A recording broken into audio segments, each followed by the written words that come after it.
Well, good afternoon, ladies and gentlemen. As a school teacher all my life, it's just wonderful at this stage of the day to be able to ring a bell, not even speak, and you know exactly what's meant.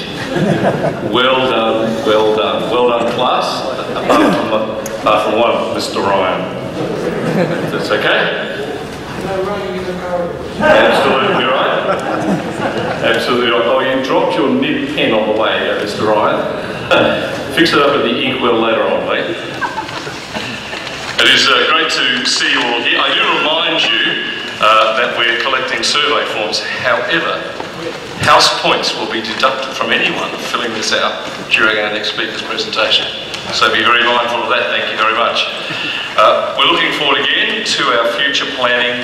We do want your feedback. As we said, we've deliberately used double-sided paper, two-sided paper, so that one side is blank, so you can fill extra comments if you wish. That would be fantastic. Again, thank you. If you wish to recycle your name tag, we'd be very, very grateful indeed. Well, there's some serendipity at a conference such as this to begin the day with the RAAF historian and to end the day with a serving officer. We're delighted that Air Commodore Dr. Tracy Smart, AM, is with us this afternoon. She joined the RAAF as a medical undergraduate in 1985. She served as the MO, or the senior MO, at bases around Australia. She's undertaken overseas postings with the RAF and the USAF. She was the Chief Instructor and Commanding Officer of AFMED and the Officer Commanding Health Services Wing. She's had operational experience in Rwanda, Timor-Leste, the Middle East and Lebanon, and was awarded a CAF commendation for her role in a fatal air accident investigation in Malaysia.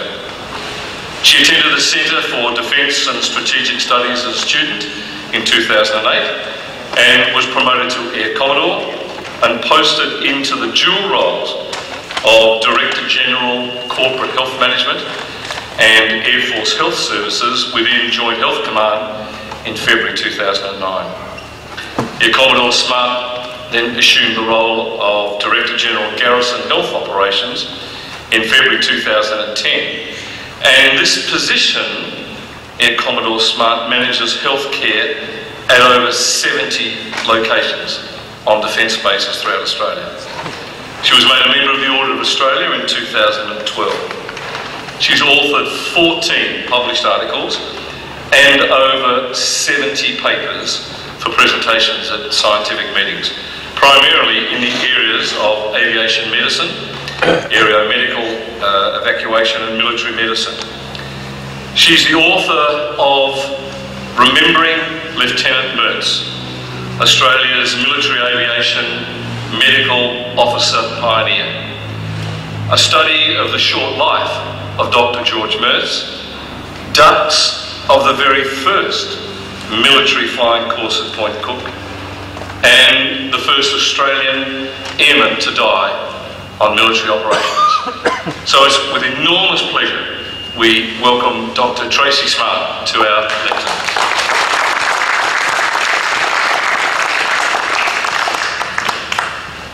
Thank you, Daryl. It's a pleasure to be here. I have to start off the presentation by doing what I was told never to do in my instructional technique courses, which is apologise. The first thing I apologise for is that I didn't make it here this morning, so I missed all the wonderful presentations, looked very interesting, and I'm sure they covered some of the areas that I will cover in this talk. So I do apologise if I'm being repetitive, but hopefully I'll bring a different angle to this, looking at one individual and particularly a medical officer's point of view. The other thing I apologise is that, in the words of Scotty from Star Trek, I'm a doctor, not a historian, Jim. But again, I have a particular interest in this, in that I am an aviation medical officer, which is a term that I actually coined a few years ago. And really the first doctor to be involved in aviation in the military was Lieutenant George Mertz. So hence my background here, and obviously this is the angle I'm taking this presentation. Well, it all started for me, really my interest in Mertz, when I came to officer training school here in Point Cook many hundreds of years ago. Drove onto the base and saw this crossroad just up the road, featuring Williams, who I learned a lot about at OTS, and somebody called Mertz. Now, he wasn't even mentioned on the course, had no idea who he was, until we got over to do our next course, which was at the Institute of Aviation Medicine, which was then just across the road here at Point Cook. And there was this yellow piece of paper about forgotten air pioneer. And we got very excited as newbie doctors in the RAF, that here was a doctor who'd also been a pilot. So he really became our inspiration on the course. And one night, after a couple of drinks in the bar, we formed the Medical Tactical Assault Team, as you can see there. Striking while the iron is hot, I think, was our motto. We went round, we thought there should be more about Mertz on the base, and we chalked up a temporary memorial to George Mertz, and then just survived not getting court-martialed the next day. But it really served to inspire us that this individual was there, and I really vowed at that time to learn more about Mertz. It took me some time to get around to that, but about 2 years ago, I was able to do some research into finding out a bit more about this chap. So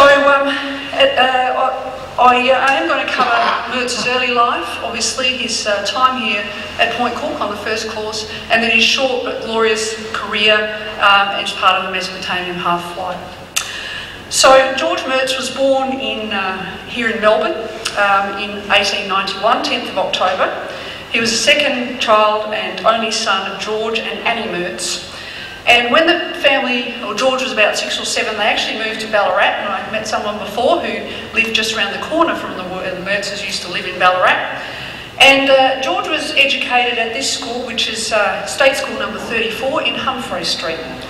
This school had a statewide reputation for excellence, and George duxed the school in 1905. The school also educated a future Prime Minister, Robert Menzies, who also was educated at the next school that George Mertz went to, which was Grenville College. Another very highly respected school, and again, Mertz continued to excel there. He passed both junior and senior public school exams and matriculated on the 31st of March 1909, winning an exhibition prize of £200, tenable at Melbourne University. He decided to do medicine at Melbourne University and began there that same year. And I actually, in the course of this research, met his niece, and she said that the family history is that he had a genuine need to help people, and so I was attracted to medicine to do this, not for the money, as I'm sure you think doctors are these days. So he had little trouble, again, academically. I've actually got his report card, which shows he obtained honours in therapeutics, diet and hygiene, medicine, clinical medicine, and obstetrics and gynaecology. Now, he's obviously a very good student, but he also had some extracurricular activities, one of which was joining Melbourne University Rifles, as it was called in those days. He commissioned on the 16th of May 1913 as a second lieutenant, and was one of many fine young Australians really who passed through the MUR at that time. Some of the other contemporaries of Mertz's, or who followed him there, were people like Eric Simonson, who was an engineering student at the time. He later learned to fly on the second military pilots course, where Mertz was his instructor. And he actually became, and I don't know whether it still counts, but I have heard that he was a flying ace in World War I. I don't know if it was real kills or, maybe kills, but at some stage he was considered an ace. Another person of note was this chap, John Clifford Peel, who was a medical student. You may not have heard of this chap, but while he actually did his pilot's course in 1917, and on the ship to Europe wrote a letter to the Reverend John Flynn suggesting that aviation may be the key to unlocking the rest of Australia in terms of providing an air ambulance service to remote areas. And it was thought that this concept, which was laid out as a business case with all the details, was what led to the formation of the Royal Flying Doctor Service. And another famous person who was going through the MUR at that time was Robert Menzies, once again, who was a law student at Melbourne University. So as the world was gearing up for war in 1914, George was preparing for his final exams in medicine in August of that year. However, there's no doubt that while he continued to excel, and he did graduate from medicine, he also became interested in other pursuits. And who can blame him when the papers of that time were full of stories about the new military flying school being set up here at Point Cook. Obviously this captured his attention, particularly some of the early exploits of Lieutenants Peter and Harrison. Now George was apparently, according to his niece, mad about flying from the beginning. And on the 27th of July, obviously this article appeared in the Argus, which obviously piqued his interest. It announced that military officers, 1 from the permanent staff and 3 from the citizens forces, which included the MUR, were to be trained as aviators, commencing in August, just after he graduated, featuring these types of subjects.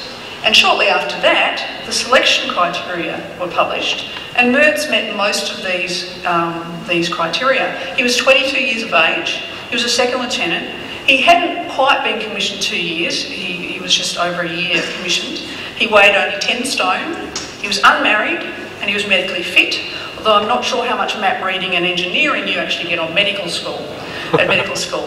Now, obviously being a doctor and looking at fitness for flying, I was quite interested to see what were the selection criteria at that time. And here they are. A little bit easier to pass an aircrew medical, I think, in those days than perhaps it is today. I like that not ruptured. I think that leaves a lot to the thing. But George obviously was able to pass this. And interesting though, very early on, capable of bearing the fatigue incidental to the performance of military duty, which I think is still a factor today, is aircrew fatigue.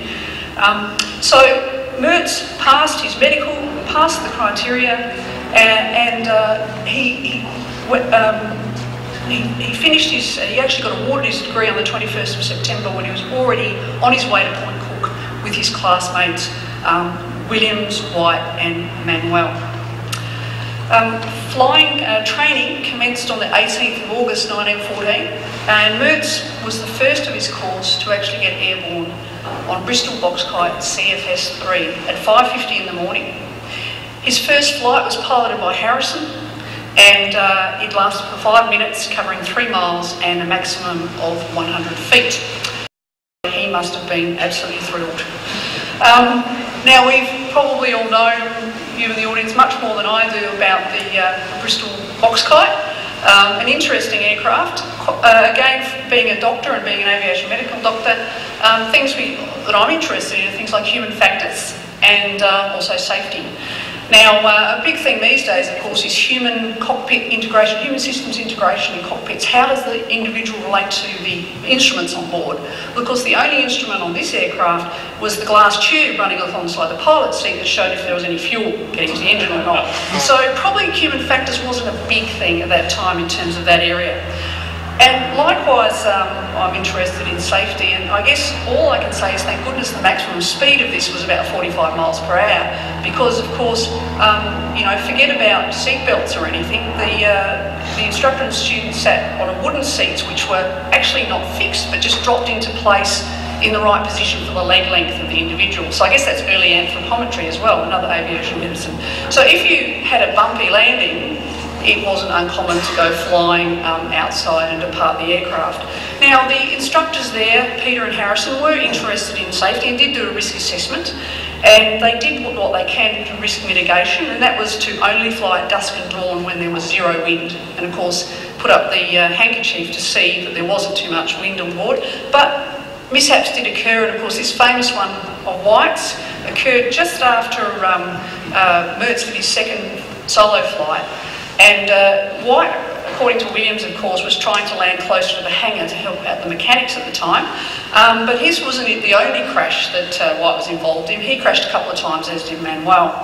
And it was probably this that obviously led very early on to the first safety equipment, which was this very attractive helmet, and also gauntlet gloves as well. And also hastened a requisition that was put in July for a casualty room to be set up at Point Cook. And this was actioned in September, on the 19th of September, so I guess was the first aviation health facility in Australia as well. Instruction 2 was fairly basic, as you probably know. Hobby, who we heard about earlier, said you sat behind the instructor with your feet on a couple of rests, your legs alongside the teachers, and nothing to hang on to. You just sat up in space. The vertical control stick was on the right, and after 10 minutes of floating around the air with 1 or 2 sentences bellowed at you by the instructor, which you couldn't understand, your instruction was finished until the next time. And there were no dual controls, of course. Williams recalled that they were required to put their hand on the instructors, but had no contact with the rudder at all. And after a few familiar flights, the pupils were allowed to go solo. And after that, didn't get much more instruction at all. Mertz wasn't the first of the 4 to go solo. That honour actually went to Manuel and then Williams on the 2nd of September. Mertz's turn came on the 4th of September, a 3-minute flight to 100 feet without turning. The logbooks say that he actually made a bad start, and on the next solo he made a steep start. But as I said, he really, though, from there on in, went on to become the real high flyer of the class, both in terms of performance, but also in terms of altitude, sometimes reaching 700 to 800 feet. Only Peter and Harrison had flown higher at that time, but Mertz probably had a bit of an advantage because, as I said, he was only 10 stone and only 5'7", so he was the smallest and lightest of the aviators. He was the first of the pilots to be offered the chance to take his brevet, a flight of his brevet test, after 3 hours 47 minutes as a passenger and 3 hours 10 minutes solo time. But he missed the landing and had to retest, which is why Williams actually became the first to qualify on the 12th of November and Mertz followed 2 days later on the 14th. During the course, the students had also been given some passenger time in one of the school's 2 BE-2A aircraft. Williams, and you can see that they're far more advanced aircraft than the Boxkite, which wasn't hard. Williams and Mertz were apparently very keen to log some pilot hours in this aircraft, and but they felt they were being kept back by the instructors. So the instructors set them, both Williams and Mertz, a task that if they took the Boxkite to 1,500 feet, switched it off and landed without stopping the engine, they could then fly this aircraft. Well, Williams went up and he achieved the altitude, but then he was upstaged by Mertz on the following flight, who reached an altitude of 2,000 feet and 21-minute flight. Afterwards, they found out that the ceiling of the aircraft was allegedly 1,100 feet. But in the end, both got their wish and went into had a flight in this aircraft. Mertz's final flight on the course, therefore, was a 19-minute flight to Williamstown, reaching the dizzying heights of 3,500 feet. And then, of course, Williams went out to better him and actually got to 3,700 feet. So a little bit of rivalry on the course. But Mertz was the one who actually got the last laugh. He ducked the course. He was the only student to gain distinctions in every subject, honours overall, and, as I said, ducked the course. And it's quite interesting to read the final reports of these guys. Mertz's was fairly glowing. He handled his machine with skill and judgment and should make a good flying officer, either for regimental duty or on the staff, was the report. This is a bit different to the reports of the other students. Williams had no smashes and his flying was consistent, although not brilliant. White was described as a little unreliable, and that is not a good quality in a pilot. And Manuel, in solo flights, showed such incompetence and want of judgment that it is a little doubtful whether he would make a good flying officer. And of course, certainly I'm not really aware of much about Manuel after this time, so obviously not a high flyer. There was no wings ceremony because they hadn't actually designed the badge, and the pilots had to buy them themselves in January of the following year at a cost of 3 shillings and 6pence. Now, just as the course was ending, Mertz was given an opportunity he didn't expect, and that was that there'd been a decision made to send aircraft to Papua New Guinea, or German New Guinea as it was at the time, to support the Australian Naval Military Expeditionary Force. It was thought that the new technology of aviation would give really good information, reconnaissance information on the position of German ships. CFS was contacted and they hurriedly made arrangements to move 2 aircraft up to the north with 4 mechanics and Harrison leading the push, and he selected George Mertz to be the other pilot. They took one of the BE-2As and also this Maurice Farman hydroplane, which had belonged to a private citizen. They headed up north on the Una, which was a captured German ship, and sailed to Madang, arriving on the 9th of December, then on to Rabaul on the 17th of December. And on the way, as reported in the paper, they busied themselves making bombs from 36-pound lyddite shells fitted with small propellers to ensure a straight descent. So they made their own bombs on the way. By the time they got there, the strategic situation has changed, and they didn't actually ever even unpack the aircraft. So very disappointing, I'm sure, from their point of view, but obviously good in terms of how the war was going. The only real thing they got, apart from the distinction of being the first deployment of aircraft overseas, military aircraft overseas, was they both got malaria. And they returned to Australia on the 20th of January 1915. Now Mertz returned from New Guinea a few pounds lighter, but with a taste for action. He was very keen to get into the war, so he applied to join the AIF as a regimental medical officer. And White, he and White, who'd become good friends, hoped to go and join up together and serve in the same battalion. Neither of them at that time thought they'd have much chance of seeing service flying.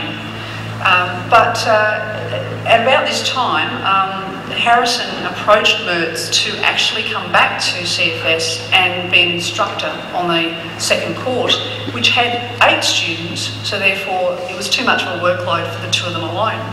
Now, apparently Mertz at the time wasn't very keen on this. According to his father in a letter to the historian Bean, my son stated to them that he was a mechanic.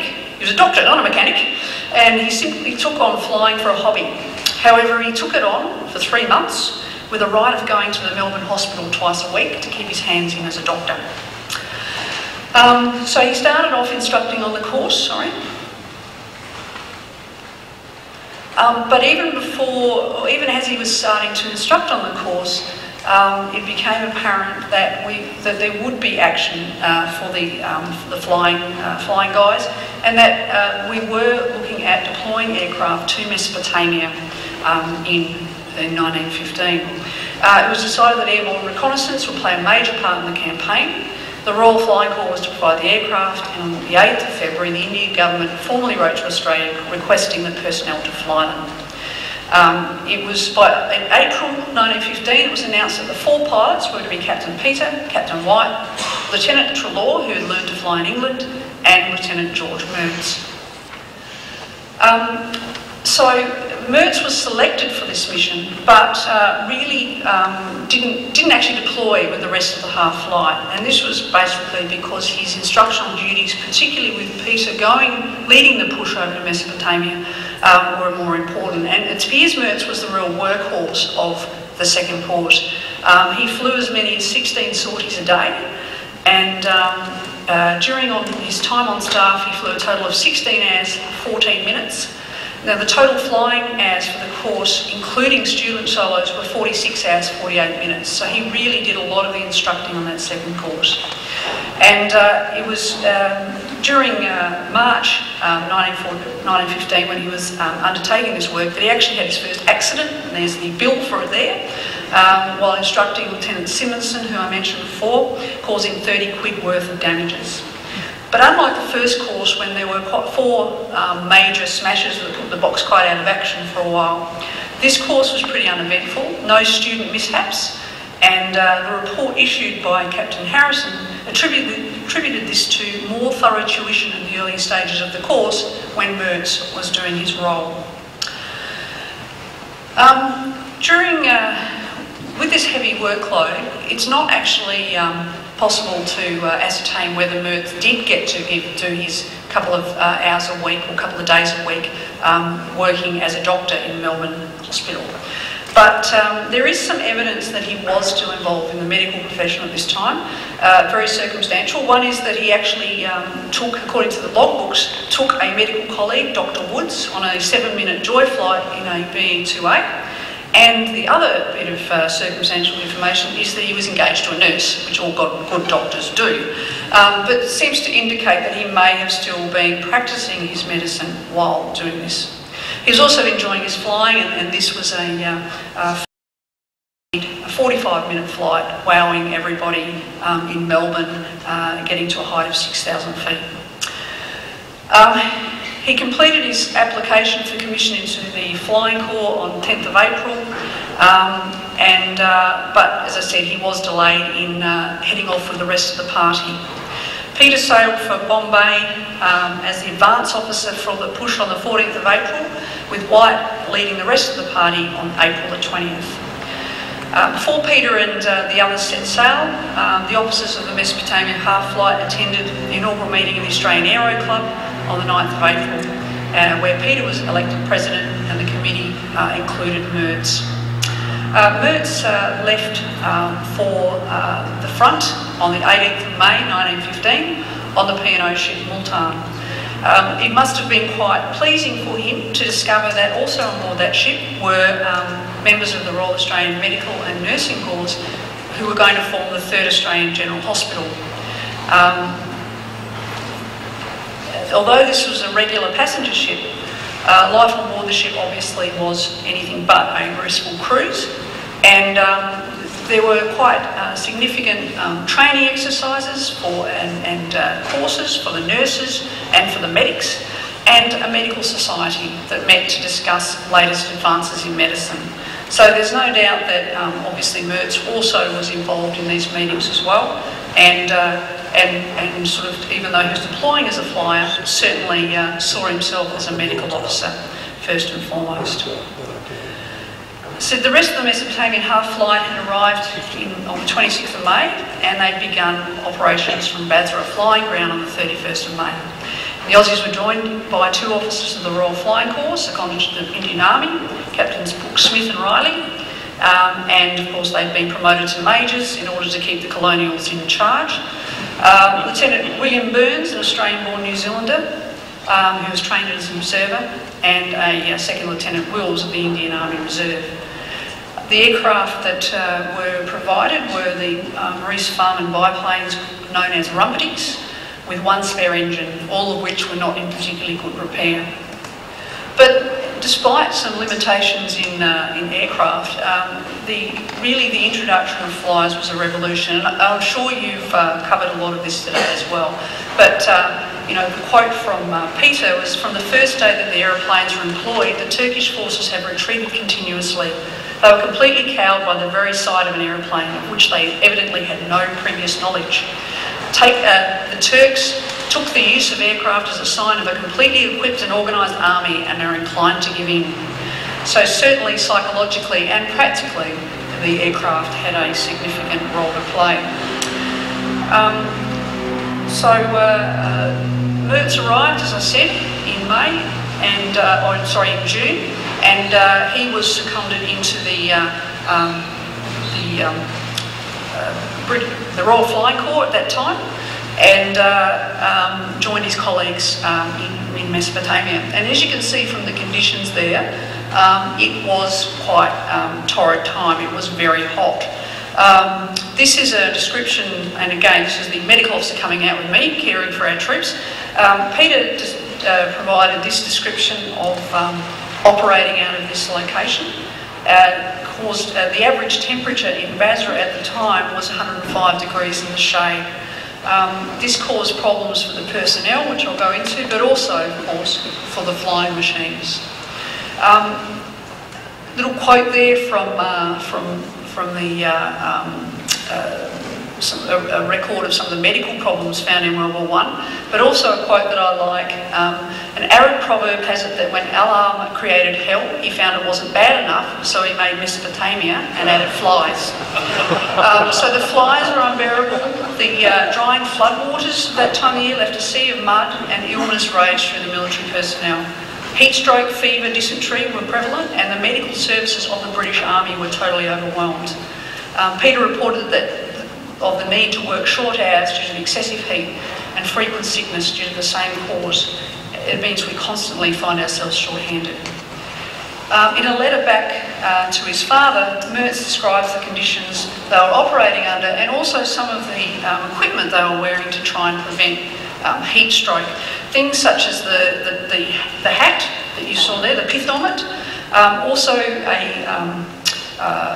short pants was the other thing you mentioned, but a spinal pad and a collar belt, both of which were flannel items that you wore under your clothes, supposedly to protect the internal organs from heat. All I can think is that it added incredible heat load to these individuals, but at the time it was thought to prevent some of the diseases that were in place. And Mertz described to his father, the sweat runs off us in a steady stream. And the only real solution that Mertz found was to accidentally fall overboard on one of these vessels one day and fall into the river.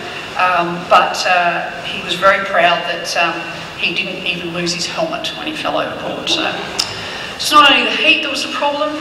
The local wind, the shamal, was so strong that often the poor old Rumpetties were flying backwards, allegedly, and if not correctly tied down, they had some significant losses. But relief was on hand, and on the 4th of July, 2 Caudron aircraft arrived in country with 80 horsepower engines. Even these, though, were regarded as very frail for active service in such a country, but obviously better than the previous Rumpetties. Mertz was immediately assigned to one of these machines and often flew with Byrne as his observer.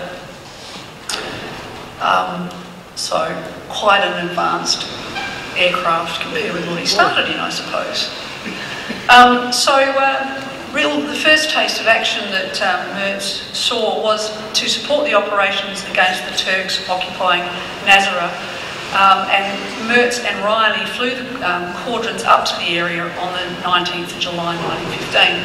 Their work mainly involved aerial reconnaissance flights, but they also were communicating with the front lines on the ground by writing down information and putting them in a tin can and dropping them for our folks to get. Occasionally the aviators were also able to drop bombs on enemy targets. But by this time the Caudrons were proving less than reliable, but they still did the job, and Nazareth was captured on the 25th of July 1915. And again, the airmen were regarded as significant factors in this.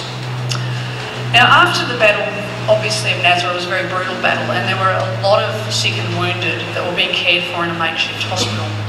And as I said before, the medical services of the British Army were very much overwhelmed. And this is where the legend that really captured our attention about Mertz came into play. And that was, the legend was that he was working in the hospital by night and flying by day.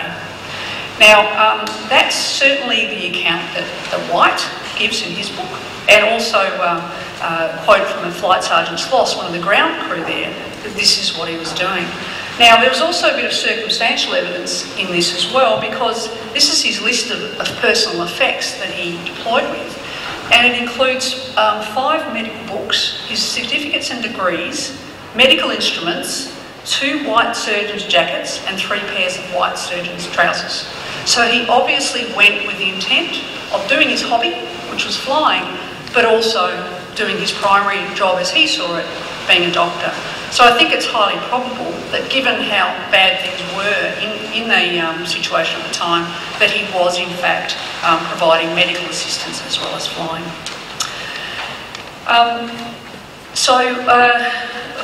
By this stage, as I said, the Battle of Nazareth was completed, and on the 30th of July, Mertz with Burns as a passenger, then Riley set off from Nazareth in their Caudrons between 5 and 6 a.m. in the morning.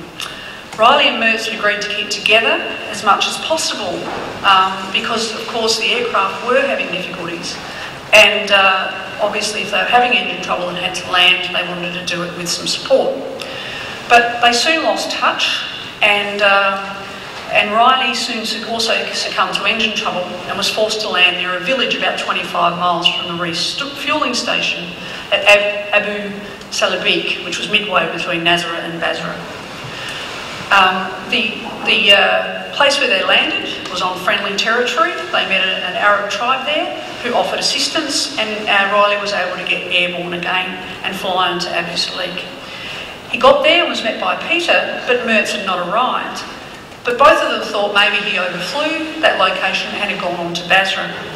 It wasn't until the 2nd of August that Peter received word that Mertz had never arrived, and he and Riley set off in an aircraft to search for the 2 lost aviators. They headed west and many, many hours later sighted that much of the aircraft. In the words of Peter, there was absolutely no trace of the officers. The only objects left were a known spanner and 1 high-tension lead and 2 burnt-out smoke bombs. The aeroplane had made a good landing, but the planes had been slit up with knives and the tail and nacelle broken. There was no trace of blood or a struggle.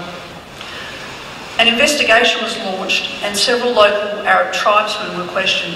The story which emerged was that the aircrew had been forced to land due to engine trouble, which they had been trying to sort out. While they were doing so, they were set upon by a band of Bedouins who were travelling in the area.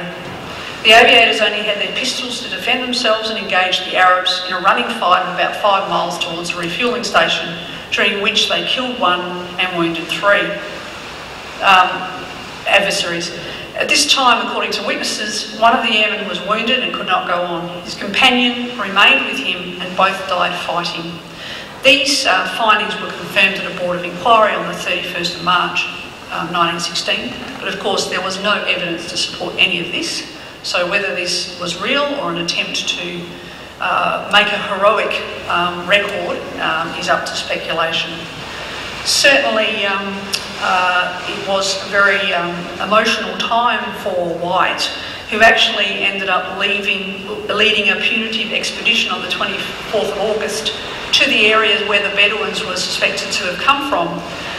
In a dawn raid, despite no evidence that these people were involved, they searched the village, destroyed the huts and weapons of the tribe. So certainly no evidence, but took their retribution.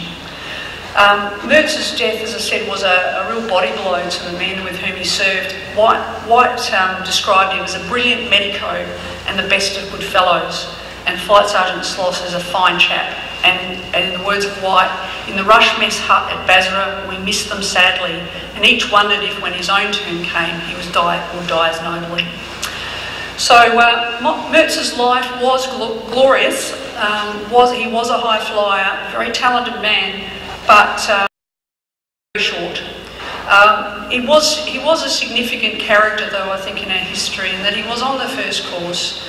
He was the first handpicked to go on ducked the course, was handpicked to go on that first mission to New Guinea, and then to go on the Mesopotamian half-flight. He was the first student to become an instructor, and he was the first doctor to be involved in military aviation, and the first Australian airman to die on operations. And even though the Mesopotamian half-flight exploits were perhaps not as famous as some of the exploits later in the war, certainly that was where the foundation of the traditions, I think, of Australian aviation flying came from.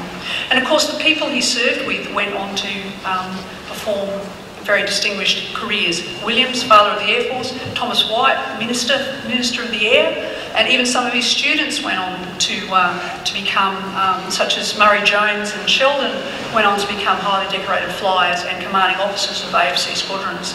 But when you think of all of this, it was Mertz who was the real high flyer in this group. So it just makes you, I think his death is symbolic, and it makes you realise how much loss Australia took in World War I. Some of our finest individuals for a very small and emerging country was a significant factor in our history. As I said, Mertz's body was never found, but he was remembered and recorded on the Basra War Memorial. I actually, when I was over in the Middle East in 2002, I actually wasn't able to visit Basra, but I did get some colleagues, some of the Brits went and actually took these photographs in really bad repair, but it still has Mertz's name recorded on the wall. He was mentioned in dispatches in the London Gazette on the 5th of April, which is quite exceptional considering in a very short time he was actually involved in the fighting. And he's remembered in several places. His mother's grave, he's been recorded on his mother's grave, in the Ballarat Avenue of Honour, of course in the Honour Roll and the Australian War Memorial, and here on Point Cook, where the road was named after him in 1937. But as I said, as a young doctor, and then as an old doctor now, I felt about 10 years ago that Mertz's legacy should be better known, and I went to the Australasian Society of Aerospace Medicine and organised that the DUCS of the Aviation Medical Officer course that we run every year for our young doctors was renamed the George Mertz Prize. And I give this presentation every year as a memorial to him and to inspire our new generations of doctors who have an interest in flying. Since this time, it's quite good to see that he's also now, is the Byrne Mertz Shield, is the rugby shield between the Australian and New Zealand Air Forces. And there's a George Mertz Memorial Lecture.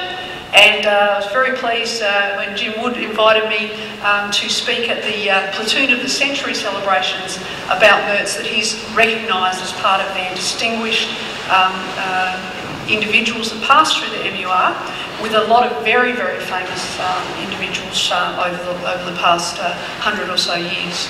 So Mertz has got a lot more prominence over the last few years. He was a man, as I said, of many firsts, and as I said, hopefully you found this as interesting as it was for me to look at the life of a doctor and a flyer in World War I. Thank you very much.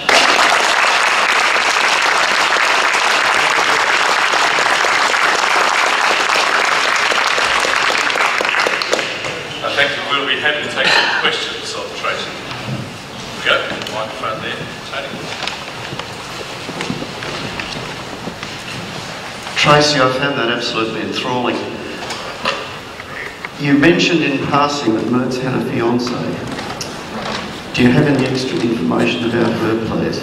No, unfortunately I don't. As I said, I met with his niece, who unfortunately I've now lost contact with. She was in her 80s at the time. And that's the only sort of record that I had, was the verbal history. And she lost contact with the family pretty soon. I think she did get married to someone, probably to another doctor, and sort of moved away from the family circles. But this was his niece, of course. Obviously didn't, had not met him, but this was the family history. So haven't been able to ascertain anything more about her, except her name was Dora. All right.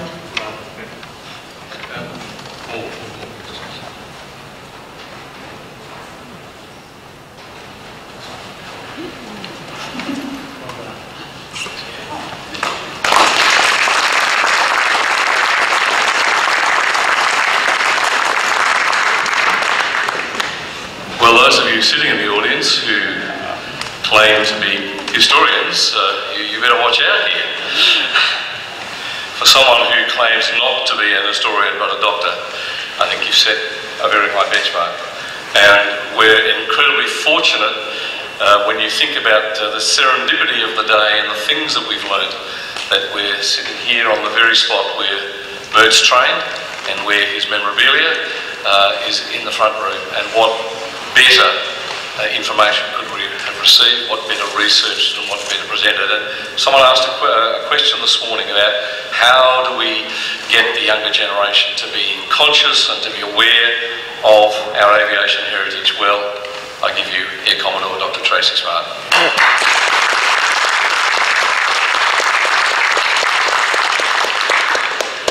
And to come to our penultimate session, we're asking four of our distinguished panel in a moment to move to the table, and we're going to ask Dr. Chris Clark just to chair a session, a chance for you to ask some questions of people that you've heard speak today. We're going to ask Dr. Chris Clark, Air Commodore Dr. Tracy Smart, David Gardner and Nicola Ray Meyer. If they come forward and take their seats, and we'll commence our panel session in just a moment. Now might be a chance for you to fill out the blue forms whilst you have a small window of opportunity. I did say small.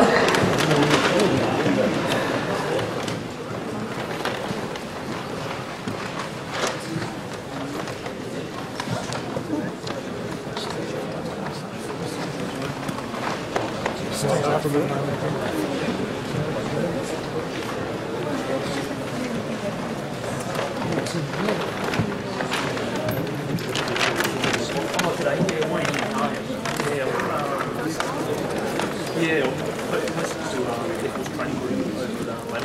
is a policy. They will let you go out. It says in terms of the survey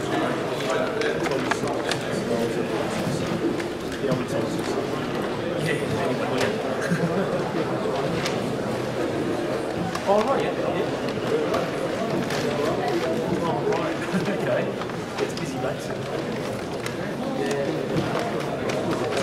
Yeah, it's getting bigger. 2 squadrons over there, 5 watchtowers. Just before we start, you've found 3 guests who came from Ballarat this morning. If you make sure, if you could just see Andrew Kilsby, our Executive Officer, before you go. Andrew's just putting his hand in the air. Okay, thank you. Again, the 3 visitors from Ballarat. Thank you. Chris, over. Thank you very much, ladies and gentlemen. We've only got 20 minutes for this session to discuss what needs to be done from here in terms of research and analysis and study of the AFC. So to prepare us for that, what I've done is tried to very quickly put together a bibliography on what's already been published on the AFC. So I'll throw up first, there's 2 slides, one showing firstly specific core and unit histories, and I'd welcome observations from everybody on the hall to, if you can identify gaps, things that have been missed off that, and we'll take this as the start point for our discussion. Now, as I say, there's 2 categories that I've used. Core unit histories. When you've had a chance to take that in. Chris, is that last book on the list any good at all? No, absolutely terrible. And the second category I've used are personal accounts. And you'll guess the usual suspects there.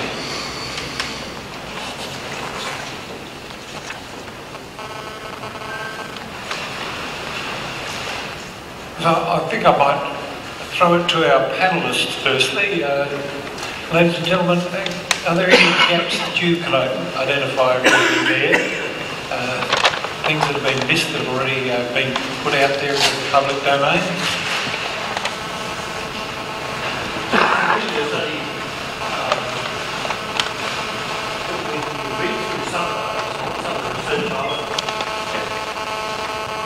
I posed that question this morning.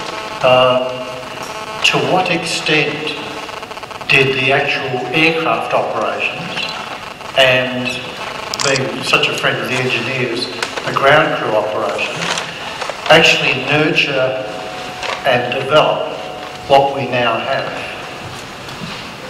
All the accounts I've read through of the First World War combat, there's very little actual description of how they developed the tactics. They talk about Cobby shot that one down and he shot that one down, but the tactics that we've developed over the years, they must have had their genesis back there. And I'd just like to, I'm going to go off on that hunt now to find out why and how. And I never had really taken much interest because prior to that I thought most of it came from the Second World War. But I think now it's coming from, in fact, the First World War. Yes, Bob? Bob Barton, I've been reviewing books for the last few years. I don't need that. I don't think... Just make sure people that's something nice. And that's the nicest thing that's been said to me for a long time.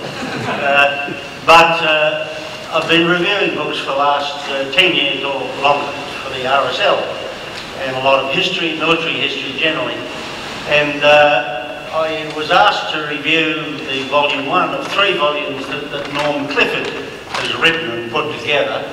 Now Norm is famous for his paintings, his oil paintings of aviation and military aviation. which undoubtedly you've seen. A lot of them are here and hanging on the walls in many messes and the like, but Norm Clifford took up writing the history of aviation. And he's gone back as far as, further back as if he could, as Hargraves. And the research is absolutely outstanding. I looked at the volume 1, which is extensive, and it's something that we shouldn't lose. Now, he's in the dilemma, I think, of who wants it, who cares, I'm about to give up. The thing that worries me a little bit, I've spoken to Norm, and he's an artist, and I say no more. I mean, he's a little eccentric, if that's the word, that may be too strong, but he's done an enormous amount of work. Now, Ron Gretton, who, bless him, he and Jeff had built the Bristol box kite, he took part of this work up to Angus Houston, who's chairman of the celebrations for 2014. And they've shown some interest, but I believe it's been lost in the bureaucracy of wherever. So there's a tap, there's a man who's put an awful lot of work into it, and I'd hate to see his work lost to aviation generally. So whether you folk pick it up or what, I don't know the answer, but it's, I'm just open in this forum that at least people understand history per se. Thank you. If I could just follow that up, tomorrow afternoon at 1 o'clock, John McChrystal, the current president of the Air Force Association, myself, and the Maker Brothers, Rob Lettingham, an engineer, we are meeting with Norm to see if we can in fact sponsor through us and through the Air Force the production, printing and publishing of his 3 volumes.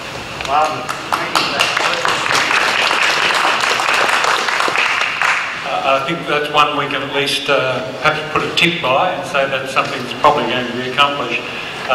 Something that would be, at least some people here would be aware of, that having published Fire in the Sky, our speaker today, Michael Mulkennan, is currently completing his PhD on a more detailed, higher level study of the AFC. So I think that's probably one crying need in relation to the history of the AFC that is already being covered off.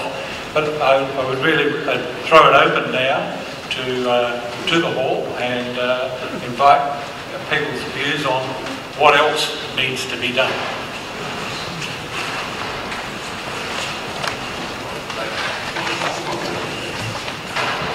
But as of today, with the conference we have today, this is the sort of thing, and the Aircraft Development Centre will be publishing these sort of proceedings. And I spoke to Andrew earlier, and there's another one in 2014.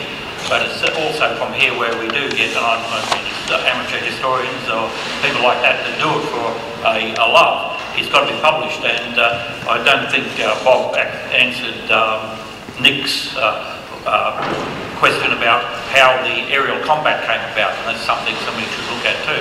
Maybe we might be able to get the pilots together and take pictures of them and actually put in writing, and we'll get fellows like Darcy O'Connor, etc. But we haven't got the actual air combat. There was one written by an American fellow recently, I can't think of his name. But when you read his book, and I've just read it, it's very American and English, but from what I've read today or heard today, there's a lot of Australian flying corps on the Western Front. When you read his book, I don't think we made a mention anywhere in it, so it all depends on what book you read. So you need to pick your literature if you want to do it the way. But it's actually conferences like this and full marks to the Marcus and his people putting something on like this. It enthuses you a little bit more that you all want to go away and do something about it and present. And of course, we've got the younger generation, Michael and Aaron and people like that are presenting, and Tracy, that bring them about. So that's a step in the right direction in that area too. Could I just make a comment on relation to that, Dave? That in case there's people here sitting and thinking, well, this is beyond my capability or pay station, I'm not about to produce a Norm Clifford 3-volume magnum opus. I think this is a case where less is actually more. A shorter book of 40 to 50,000 words is a whole lot easier for organisations, commercial publishers included, but certainly somewhere like the Aircraft Development Centre, to contemplate publishing. And I think a book books or studies on that sort of scale is certainly beyond or well within the capabilities of a whole greater range of people, including a lot of the specialists here today. Thanks, Tony. Thank you. Thanks. Jason McGregor is my name. I want to thank everyone who's spoken and everyone who's asked a question. I have an interest in First World War history, but it's actually predominantly from the ground. And then recently reading a general's diary in charge of Australian artillery, where he talks about medicine and munitions being dropped to the men at the front as an experiment.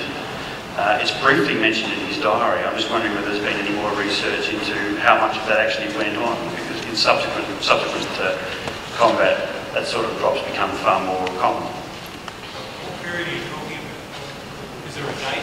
About 1917 is the diary. The Battle of Hamel, Yes. Yes. What eventually came behind me.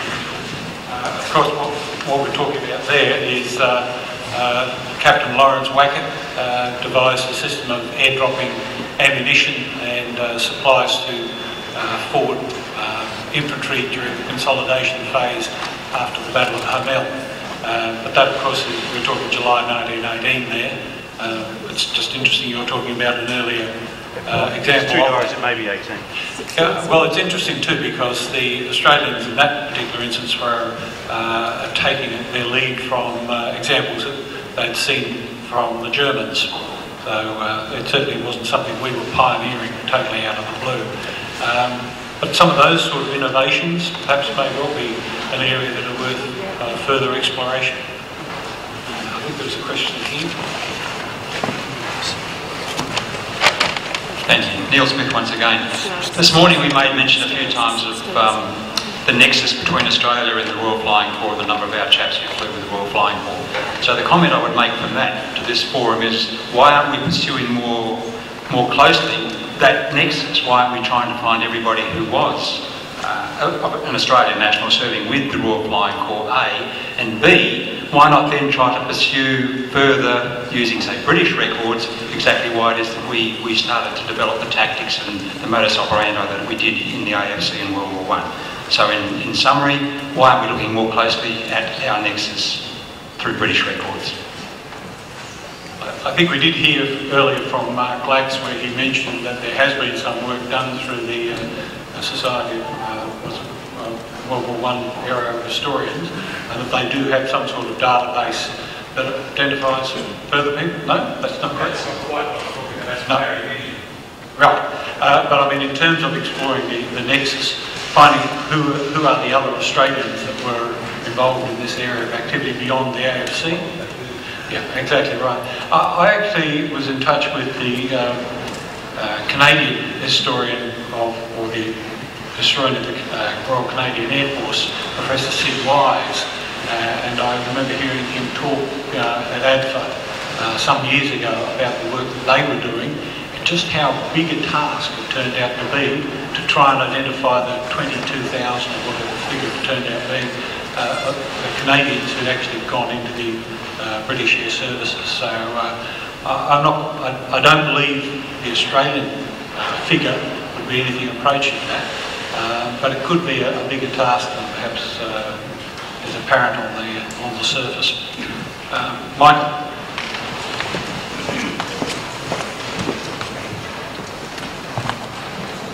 Thanks, Chris. Yeah, I couldn't agree more about the need to explore that relationship between Australia and the British Flying Services. In my humble opinion, Sydney Wise's History of Canadians, Canadian Airmen in the First World War is the best book on the air war, on the First World War. If you want a single volume history of the Great War in the Air, Canadian Airmen in the First World War is the one to get.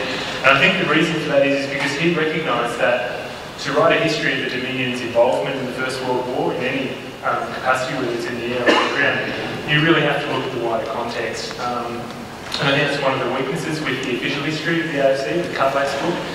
He was writing in the early 1920s, he was writing before the British official air histories had been published. he was using a very narrow range of records, squadron level records.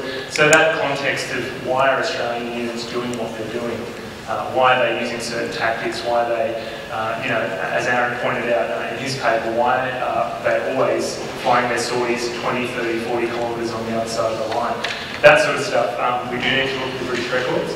I've got to say I'm excited by what there is there, what I've found in the last few years with my thesis. There's a heck of a lot of material there, and I think that's where this field needs to go next, is to operational level studies. We've got a lot of stuff at the tactical level, at the individual and the unit level. We next need to go to wing and brigade. The good news is there's an immense amount of stuff, particularly statistics. I think if there was a historian who was really good with numbers, they could do some wonders with that material. The bad news is that it's patchy as well.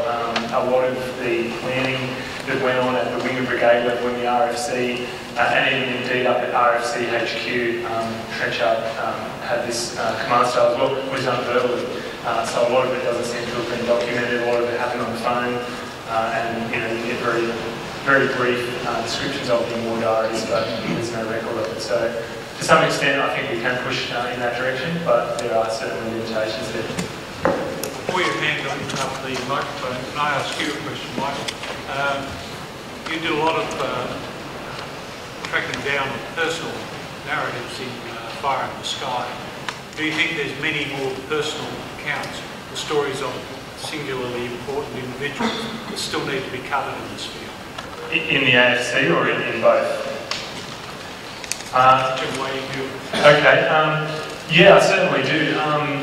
I would be, the first thing I'd say about Fire in the Sky, and thank you for your very kind, thank you to some of you for very kind comments about that. It's not definitive. It was my first book, and the fact that I've gone on to write a PhD thesis should tell you that I think it's not definitive, and that there's much more to be said on it. So absolutely, and I mean, with what you were saying before about writing shorter books, I think probably Fire in the Sky is a little bit long as it is, and there were many stories that I didn't get to include many individuals. The thing that I was also surprised about with Fire in the Sky is that I put some ads in newspapers for Australian Flying Corps descendants and families to contact me, and the amount of material, the amount of material that I've come across since the book was published, people have contacted me after it came out, well, it's extraordinary. There is so much material out there. Probably the most exciting so far has been Nigel Love, who was involved in civil aviation quite a bit after the war. His son contacted me a few months after the book came out and invited me around, and he had a dining room table with probably 3 or 4, folders thick of material, diaries, photo albums, pieces of the triplane, authentic or not, they make. So yeah. In short, I think absolutely, and I would encourage, and I'd second what you say, and encourage people to get out there and have a look at, doing these sort of individual studies as well. Short books, 40, 50,000 words, that's all we need. Thank you very much, Mike. Very quick comment if you can, James. Let's get out. Thank you. The gap that occurs to me, and I'm not very familiar with the details on the whiteboard, is the Royal Naval Air Service and the effect on naval aviation in terms of how we picked it up or benefited from that experience. I have one memory, and I can't remember the name, but there was at least one Australian flying over Gallipoli in either the RNAS, I think it was the RNAS, and it seems to me that there's a gap there. Thank you.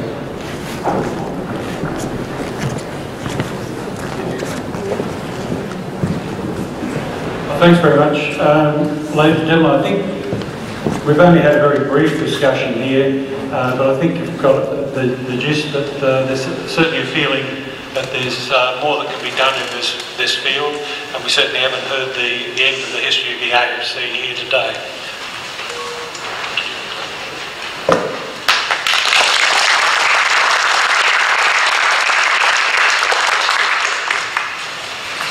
Ladies and gentlemen, it seems the day has flashed by. Lots of interesting stories. It certainly piqued my interest, and I hope that you've been entertained and informed in the process of all the good presentations we've heard today. It's my duty now just to say a few words in closing, and there are a number of thank yous that I'd like to express, so bear with me because it's a big long list. We're getting more and more friends. First of all, to all of you for coming out here on a blustery day, and for your attention, and in particular for your questions and some of the commentary that's come out from the crowd. So you've helped make this a success. Thank you. To all our speakers, thank you for your efforts in terms of preparation and presentation. Everything's come across very, very well. And also to the session chairs and the panel session chair. Thank you for your efforts today. There are a number of partners that I'd like to acknowledge, the first of which is the Office of Air Force History, and I'm looking forward to potentially working the proceedings with them in the forthcoming months and getting those out to all of you. The RAAF Museum, our hosts here today, David Gardner, who is here, and all of his staff have been absolutely tremendous.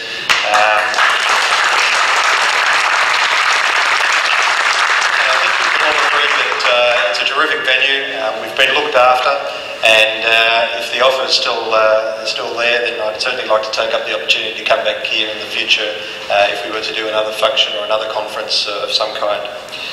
And lastly, the Australian Society of World War I Aero Historians, who no doubt are the organisation that have carriage of this particular area, and I hope that what we've been able to do today in terms of putting an event together and stimulating a bit more interest will add to your membership and perhaps add to the body of research and information that's out there.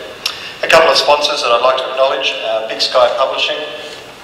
They've been helpful in providing a few books for gifts for speakers today, so if you're not familiar with the number of titles that they have in the military history field, please take a moment to have a look and see what they're producing. It's good quality stuff. And also Defence Health helped out a little bit as well. Last and very much not least, the conference convener. This is Darryl's first run out for Military History and Heritage Victoria. We had to blood him, but I think he's done a magnificent job here today pulling it all together, and I'd like to thank you. He's now qualified, which means we can use him again.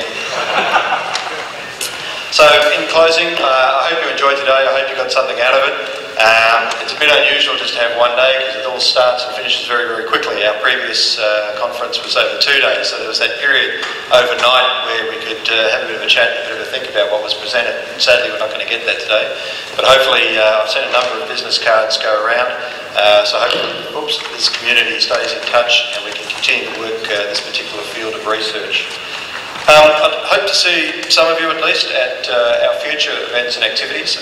If you're not aware, we're a relatively new organisation, but this is already our second sponsored conference for this year.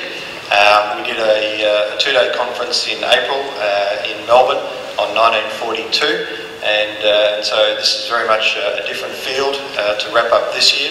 But I'm pleased to say that 2013 is already shaping up with quite an interesting range of activities. The first of which will kick off in late February, early March, and that'll be an exhibition on HMAS Melbourne 1 that's being done in conjunction with the Royal Historical Society of Victoria. And we'll also roll into that another 1-day conference and a book launch, and Andrew is the lead on that particular activity. So we'll go over a number of weeks with the exhibition, but if you're interested in any part of that, there's different aspects that you can come and join us with. The second one is that we're going to go again to the other end of the sort of historical spectrum, and we're doing a 2-day partnership with the National Vietnam Veterans Museum in Phillip Island. And so again, a 1-day conference, a dinner, and then an open day where they're putting on some extra and new activities over the Saturday, Sunday, 2021 April. So again, we're trying to move across different aspects to different eras, and if you've got an interest in military history, then keep an eye on our website, and hopefully you'll find something that piques your interest that we can attract you to. For those that haven't seen it, Jason down the back here has just received a bit of kudos because he's spent an extraordinary amount of time and effort upgrading our website, and so if you haven't had a chance to look at it recently, please do. Our collection of articles is growing. There's events and activities there from all our members and other agencies that can give you a great smorgasbord of things to go and see and do. So that's simply mwhv.org.au. Thank you.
Thank you.